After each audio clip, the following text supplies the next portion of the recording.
నమస్తే, welcome to Haripriya's health. Brain stroke మీద సరైన అవగాహన లేకపోవడం వల్ల చాలామంది బ్రెయిన్ స్ట్రోక్కు గురవుతున్నారు. ముందుగా వచ్చే లక్షణాలను గుర్తించలేక బ్రెయిన్ స్ట్రోక్ బాధితులుగా మారుతున్న వారు దుర్భరమైన జీవితాలను గడుపుతున్నారు. అసలు బ్రెయిన్ స్ట్రోక్ అంటే ఏంటి? దానిని అసలు ఎలా గుర్తించవచ్చు? బ్రెయిన్ స్ట్రోక్ వచ్చే ముందు కనిపించే లక్షణాలు ఏంటి? ఇలాంటి అంశాలను ప్రస్తుతం మనం తెలుసుకుందాం.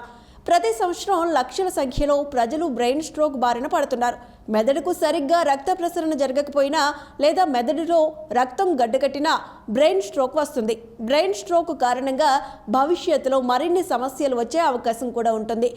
బ్రెయిన్ స్ట్రోక్కు కారణమయ్యే లక్షణాలను గుర్తిస్తే తీవ్రమైన ప్రమాదం బారిన పడకుండా మన శరీరాన్ని కాపాడుకోవచ్చు. బ్రెయిన్ స్ట్రోక్ వచ్చే ముందు కొన్ని లక్షణాలు కనిపిస్తాయి. శరీరం మొత్తం బలహీనంగా మారుతుంది. మాటలు నత్తిగా వచ్చే అవకాశం ఉంటుంది. శరీరం అంతా తిమ్మిర్లు వచ్చినట్టుగా అనిపిస్తుంది. ఏదైనా చేసేటప్పుడు కూడా చాలా కన్ఫ్యూజన్కు గురవుతారు. మెదడుకు ఆలోచించే సామర్థ్యం తగ్గిపోతుంది. బ్రెయిన్ స్ట్రోక్ వచ్చే ముందు విపరీతమైన తలనొప్పి వస్తుంది. ముఖంలో మార్పు వస్తుంది. చూపు మందగిస్తుంది.